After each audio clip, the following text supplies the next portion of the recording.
প্রিয় ভাইয়েরা, লাইলাতুল কদর এমন ফজিলতের, শুধু এইটুকু মনে রাখবেন যে এই লাইলাতুল কদর আল্লাহ রাব্বুল আমিন দিয়েছেন সকল উম্মতের আগে, উম্মতে মুহাম্মাদিকে আল্লাহর ইচ্ছামতো প্যাকেজ দিয়ে জান্নাতে ঢোকানোর জন্য লাইলাতুল কদর দিয়েছেন। সুবহানাল্লাহ।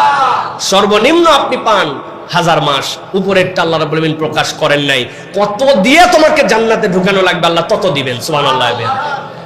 এই জন্য নবী করিম সাল্লাল্লাহু আলাইহি ওয়াসাল্লাম বলছেন তোমরা লাইলাতুল কদর তালাশ করো। কিভাবে তালাশ করবা? নবীজি বলছেন মান কানা মুলতামিসাহা ফালিয়ালতামিসহা ফিল আশরিল আওয়াখির।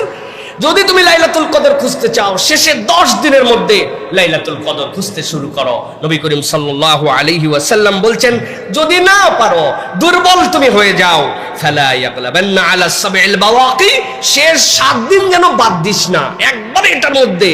নবী করিম সাল্লাল্লাহু আলাইহি ওয়াসাল্লাম এরপরে বলেছেন যে যদি তাও না পারো তাহলে বেজোর রাত্রিগুলা অন্তত পক্ষে খোঁজার চেষ্টা করো। আল্লাহ নবী সাল্লাল্লাহু আলাইহি ওয়াসাল্লাম এই যে ভিতরের মধ্যে শেষের রাতগুলোর মধ্যে খুঁজতে বলেছেন।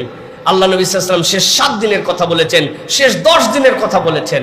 আল্লাহ নবী বলেন আমাকে জানায় দেওয়ার পরে আল্লাহ এটা আমার থেকে বিস্তৃত করায় দিয়েছেন, এটা আল্লাহ রাব্বুল আমিন আমার থেকে হাইড করিয়েছেন। আল্লাহ রাব্বুল আলামিনের নবী এইভাবে জানালেন।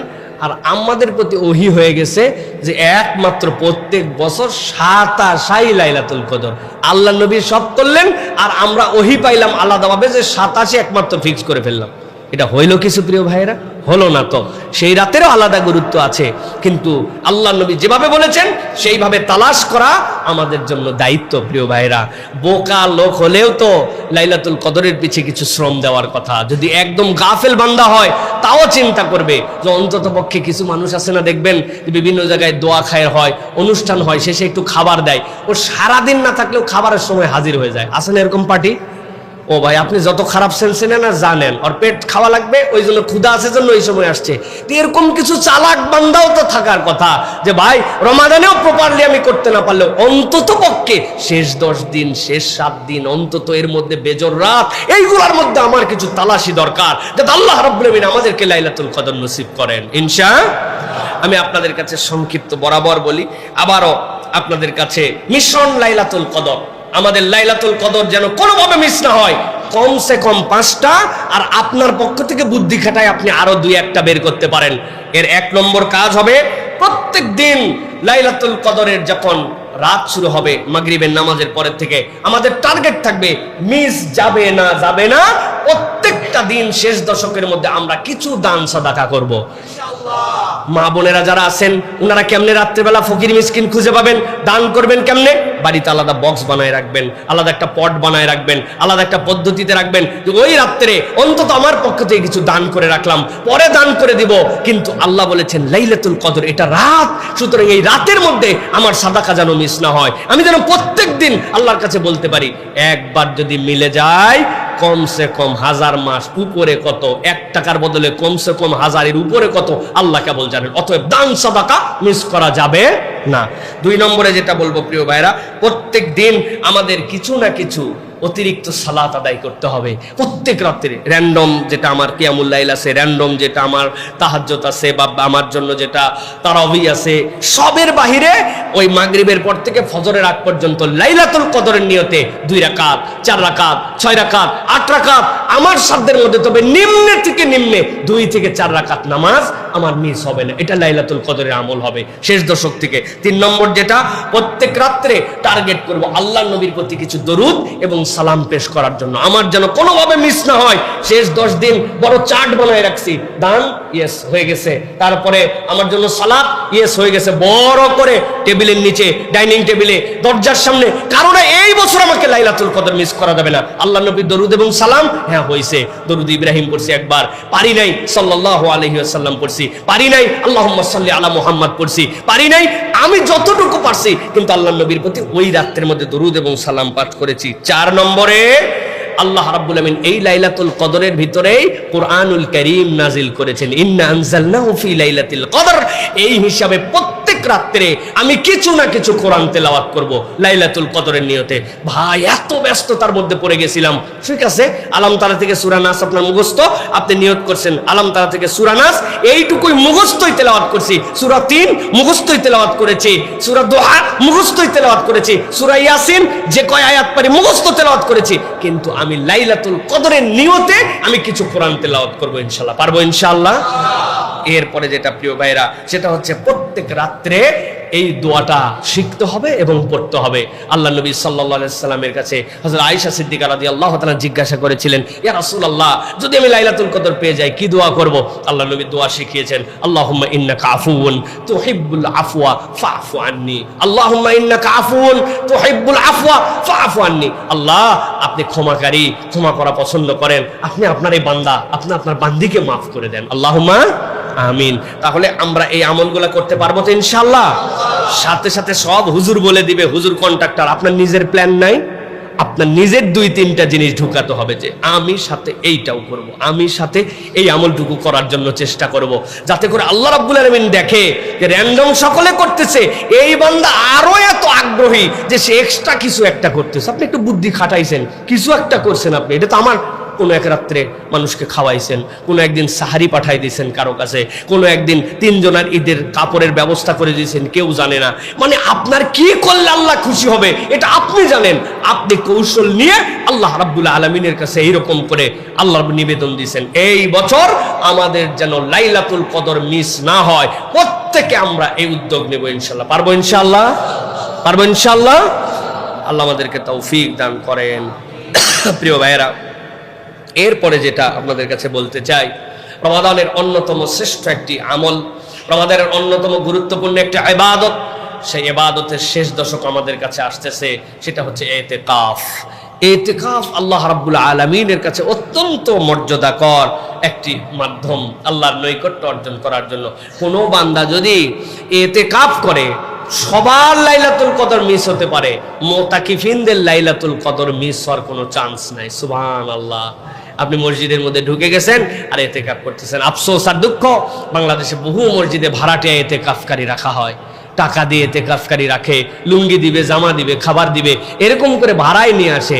ওই মানুষের ইতিকাফ দিয়ে কিভাবে আমাদের গুনাহ মার্জনা হবে আমরা এটা নিয়ত করতে পারি? কল্পনা করেন তো, আমি সালাত আদায় করতে পারতেছি না, একজনকে বলছি যে তুই আমার হয়ে ভাড়ায় খাট, কাজ হবে তো না ভাই?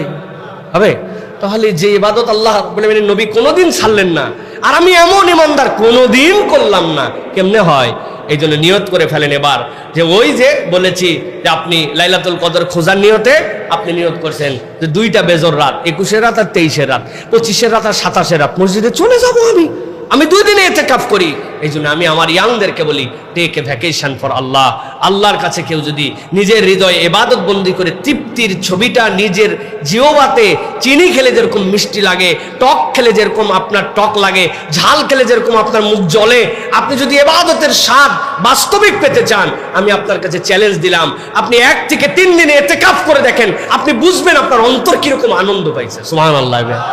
এই জন্য 1 দিন 3 দিন শেষ দশক ইতিকাফ করার জন্য চেষ্টা করেন। নবী সাল্লাল্লাহু আলাইহি ওয়াসাল্লাম থেকে হাদিস আসছে, ইন্না নবী সাল্লাল্লাহু আলাইহি ওয়াসাল্লাম কানা ইয়াতাকিফুল আশরাল আওয়াখির মিন রমাদান হাত্তা তাওয়াফা। আমৃত্যু আল্লাহ নবী রমাদানের শেষ দশকে, আল্লাহ নবী পুরা মাসই ইতিকাফ থাকতেন, কিন্তু রমাদানের শেষ দশক কখনো মিস করেন নাই। নবী করিম সাল্লাল্লাহু আলাইহি ওয়াসাল্লাম বলছেন, মান মাশা ফি হাজাতি আখিহি কানা খায়রাল লাহু মিন ইতিকাফি 10 সিনিন। কেউ যদি তার ভাইয়ের প্রয়োজনে একটু হেঁটে যায়, তাহলে 10 বছর ইতিকাফ থাকলে যে সওয়াব হয়, আল্লাহ তার আমলনামায় এই সওয়াব দান করেন। ওয়ামান ইতাকাফা ইয়াওমান ইবতিকা ওয়াজহিল্লাহ জাআলাল্লাহু বাইনাহু ওয়া বাইনান নার সালাসা খানাদিক কুল্লু খানদাকিন আবাদু মিম্মা বাইনাল খাবিদাইন। আল্লাহ নবী সাল্লাল্লাহু আলাইহি ওয়াসাল্লাম বলছেন, কেউ যদি একদিন আল্লাহর জন্য ইতিকাফ করে, আল্লাহ তার আর জাহান্নামের মাঝে 3 খন্দক দূরত্ব ঘটায় দেন। প্রত্যেকটা খন্দক দিগন্ত পর্যন্ত, ওই আসমান আর জমিনের যে ডিস্টেন্স, এটা কেউ জানে না, এরকম দূরত্ব আল্লাহ ঘটায় দেন। সুতরাং ইতিকাফ অত্যন্ত গুরুত্বপূর্ণ। আল্লাহর জন্য 1 দিন দিবেন। কারা কারা রাজি আছেন আল্লাহর জন্য 1 দিন হলে ইতিকাফ করবে ইনশাআল্লাহ? বাচ্চা কাচ্চা নিয়ে চলে আসবো, পারবেন ইনশাআল্লাহ? আল্লাহর জন্য 1 দিন 3 দিন 10 দিন। ওরে ভাই, ব্যস্ততা, এই সকল ব্যস্ততার আলাপ করেন না। আল্লাহ নবী সাল্লাল্লাহু আলাইহি ওয়াসাল্লামের থেকে ব্যস্ত মানুষ আসমানের নিচে জমিনের উপরে কেউ ছিলেন না। ছিলেন? কি এর ব্যস্ততা আমি দেখাই, কি এর গার্মেন্টস, কি এর ব্যবসা, কি এর কি? আল্লাহ নবী একাধারে রাষ্ট্রনায়ক, পয়গম্বর, খাতামুল আম্বিয়া, সাইয়্যিদুল মুরসালিন, ইমামুল মসজিদ, তারপরে হচ্ছে আল্লাহ নবী সাল্লাল্লাহু আলাইহি ওয়াসাল্লাম সেনাবাহিনীর কমান্ডার, নানা স্বামী, আল্লাহ রাসূল সাল্লাল্লাহু আলাইহি ওয়াসাল্লামের থেকে সমাজ সংস্কারক, তার থেকে বড় দায়িত্বশীল মানুষ আসমানের নিচে জমিনের উপর আল্লাহ সৃষ্টি করেন না, আপনি খুঁজবেন কোত্থেকে? সেই মানুষ এতেকাফ রাখতে পারে। আর আমি গার্মেন্টস ওয়ালা, আমি খতিব সাহেব, আমি ইমাম সাহেব, আমি চাকরিজীবী ক্ষুদ্র ব্যবসায়ী, আমি এতেকাফ জীবনেও থাকলাম না। হইল নাকি কিছু প্রিয় ভাইরা? এবার নিয়ত করেন ইনশাআল্লাহ, আল্লাহ রাব্বুল আলামিন যেন আমাদেরকে তৌফিক দান করেন।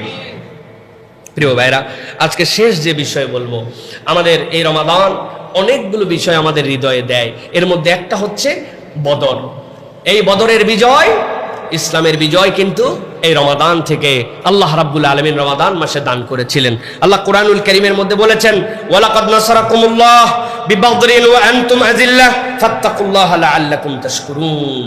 আল্লাহ বলছেন, তোমরা যখন বিপর্যয়ের মধ্যে ছিলে, আল্লাহ রাব্বুল আলামিন কিন্তু এই বদরে তোমাদেরকে সহযোগিতা দিয়েছিলেন। আল্লাহকে ভয় করো, আল্লাহর প্রতি কৃতজ্ঞ হও।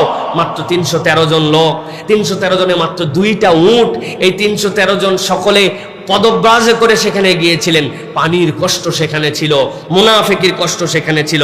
আল্লাহ রাব্বুল আলামিন এই মানুষগুলাকে এই বদরের মধ্যে রমাদানে কিন্তু বিজয় দান করেছিলেন। সুতরাং এই বিজয়, ইসলামের যে সৌন্দর্য, এই অর্জনটুকু বান্দা যখন নিজেকে স্যাক্রিফাইস করে, আল্লাহ রাব্বুল আলামিন তখন তাকে এই নিয়ামতটা দান করেন। সুতরাং বদর আমাদেরকে শেখায় মাথা নত করা নয়, পিছুটান নয়, শক্তি আল্লাহর পক্ষ থেকে আসে। আল্লাহর জন্য নিবেদিত হলে ওই বান্দার হৃদয়কে আল্লাহ রাব্বুল আলামিন ঐশ্বর্য দিয়ে ভরায় দেন। সুবহানাল্লাহ। ফেমি ওতাদোলা, নাইজেরিয়ার বিখ্যাত ধনী, তার হিস্ট্রি আপনি সার্চ করে দেখবেন, শুধু ফেমি ওতাদোলা লিখলেই আপনি পেয়ে যাবেন। উনি বলছেন, আমার যখন অনেক টাকা পয়সা হলো, হৃদয়টাও শান্তি পাই না, কি করব? প্রথমে বুদ্ধি করলেন যে যত সম্পদ কিনা যায় সব কিনতে হবে। কিনতে কিনতে আফ্রিকার ডিজেল সরবরাহের 92% মালিক উনি ছিলেন।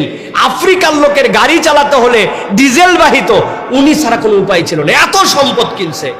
না, অন্তরের মধ্যে সুখ হয় না। এরপরে মনে করছেন পৃথিবীর দামি দামি জিনিসগুলা কিনি, যেইগুলা সিগনেচার আইটেম, অনেক দামি, পৃথিবীর মহামূল্যবান, যেখানেই যত ধরনের নিলাম হয় দামি জিনিস সব কিনছে, অন্তরে শান্তি হয় না। এরপরে চিন্তা করছে, আচ্ছা সম্পদ অনেক হয়েছে, হয়তো বড় বড় project, different kind of project যদি থাকে তাহলে আমার জন্য শান্তি হবে। আফ্রিকার অঞ্চলের যত বড় প্রজেক্ট, যত বড় প্ল্যান সবগুলা কিনে ফেলছে, টাকার তো অভাব নাই, শান্তি হয় না। উনি নিজে মুখে বলছেন, ফেমি ওতাদোলা, যে একদিন আমার এক বন্ধু বলল যে আমাদের এখানে একটা দুস্থদের সংগঠন আছে, যে এখানে অনেক বাচ্চা কাচ্চা আছে যারা বিভিন্ন কারণে প্রতিবন্ধী, পঙ্গু, তো তাদের জন্য একটু হুইল চেয়ারের অ্যারেঞ্জ করতে হবে। কতগুলা? বলছে 400টা হুইল চেয়ার তাদেরকে আমরা দিতে চাই। ধরুন 400 হুইল চেয়ার, এই তো তার কাছে কোনো মূল্যই নেই, দিয়ে দিছে, সাথে সাথে দিয়ে দাও। তো শেষে ওনাকে অনুরোধ করছে যে শুধুমাত্র দিলেই হবে না, তোমার হাতে যদি সময় থাকে এই বিতরণের সময় তুমি আসতে পারবা কিনা। কি মনে দাগ কাটছে, গেছে, বিতরণ হয়েছে, সব বাচ্চা কাচ্চারা হুইল চেয়ারে করে নিয়ে খুশিতে যাচ্ছে। তো যাওয়ার সময় একটা বাচ্চা হুইল চেয়ারের হাতে ভর দিয়ে নিচে নামছে, নেমে উনি যে দিছে তার পরিচয় বলছে, সে তার পা জড়ায় ধরছে, জড়ায় ধরে কাঁদতেছে। তখন বলছে, তোমার আর কি চাই বলো, তুমি কেন কাঁদতেছ, তোমার কোনো অভাব নাই, বলো আমার কাছে তোমার কি ডিমান্ড। সেই বাচ্চা বলছে, আমার কোনো ডিমান্ড নাই ফেমি, কেবলমাত্র আমি যখন শুনেছি যে তুমি আমাকে একটা হুইল চেয়ার দিছো, আজকে হুইল চেয়ার দিয়ে গড়ায় গড়ায় আমি যাচ্ছি। এর আগে আমি রাস্তার সাথে ছেঁচড়ায় ছেঁচড়ায় যেতাম, আমি তোমার কাছে প্রতিশ্রুতি দিয়ে গেলাম, আজকে তুমি আমাকে যে স্মুথ চলার মতো করে দিলে, আল্লাহ যদি আমাকে জান্নাতে নেয় তাহলে আমি কিন্তু তোমাকে ছাড়া জান্নাতে যাব না। ওই ফেমি ওতাদোলা, তার জীবন পরিবর্তন হয়ে গেছে এই ব্যক্তির। এরপরে উনি বলছেন, আরে কিসের প্ল্যান, কিসের এই প্রজেক্ট, কিসের এই অর্থ কামাই, একটাও সুখ দেয় নাই। যখন আমি মানুষের জন্য কিছু করতে শিখেছি, নিজের সম্পদকে স্যাক্রিফাইস করে দিয়েছি, তখন আমি অন্তরে যে সুখ পাইছি, ওই সুখ কোনোদিন কোনো কিছুতে পাই নাই। ইসলাম এই বার্তাটাই শেখায়, জানের মায়া করে নাই, সম্পদের মায়া করে নাই, পরিবারের মায়া করে নাই, বিধবা হবে নাকি এতিম হবে কিছু চিন্তা করে নাই, আল্লাহর জন্য স্যাক্রিফাইস করে দিছে। ওই আল্লাহর জন্য যখন মানুষকে নিবেদিত করে দেয়, রব্বুল আলামিন তখন তাকে সাহায্য করেন। সুবহানাল্লাহ। এই জন্য বদর আমাদেরকে স্যাক্রিফাইসের শিক্ষা শেখায়, মাথা উঁচু করে দাঁড়াতে শেখায়। মুসলমানরা পশ্চাৎপদ নয় এটা শিখায়, মুসলমানরা স্যাক্রিফাইস করতে জানে এটা শিখায়, আত্মসম্মান বোধ শিখায়। আল্লাহ রাব্বুল আলামিন ওই বদরের যে মর্যাদা সাহাবীদেরকে দিয়েছিলেন, কোনো সাহাবীর মর্যাদার এরকম ছিল না। এই জন্য আল্লাহ রাব্বুল আলামিন এই বদরের সাহাবীদের যে ত্যাগ, ওই ত্যাগের বিনিময়ে আজকে ইসলাম আমাদের এই জায়গায় এনেছেন। আমাদেরকেও আল্লাহর জন্য ডেডিকেটেড হওয়ার, নিবেদিত হওয়ার, হারামকে ত্যাগ করার, হালালকে গ্রহণ করার এই মানসিকতা নিরবিচ্ছিন্নভাবে গ্রহণ করতে হবে। এটা বদরের অন্যতম একটা শিক্ষা। পারবো তো ইনশাআল্লাহ? দুনিয়ার দিকে তাকায়া উনারা জীবন দিয়ে দিল, আল্লাহ তো বলেন না এই জায়গায় জীবন দেওয়ার জন্য, তুমি হারামটা ত্যাগ করো। আপনি এখনো হারাম ত্যাগ করতে পারলেন না, আপনি এখনো একটা হালালের মধ্যে ঢুকতে পারলেন না, নিজের জীবনের একটা লাইফ চেঞ্জিং টার্নিং পয়েন্ট এটাকে আপনি গ্রহণ করতে পারলেন না। র্যান্ডম লাইফ, আগেও যা পরেও তা, এরকম হলে কিন্তু আমাদের জন্য বড় বিপজ্জনক। আল্লাহ আমাদেরকে বোঝার তৌফিক দান করেন।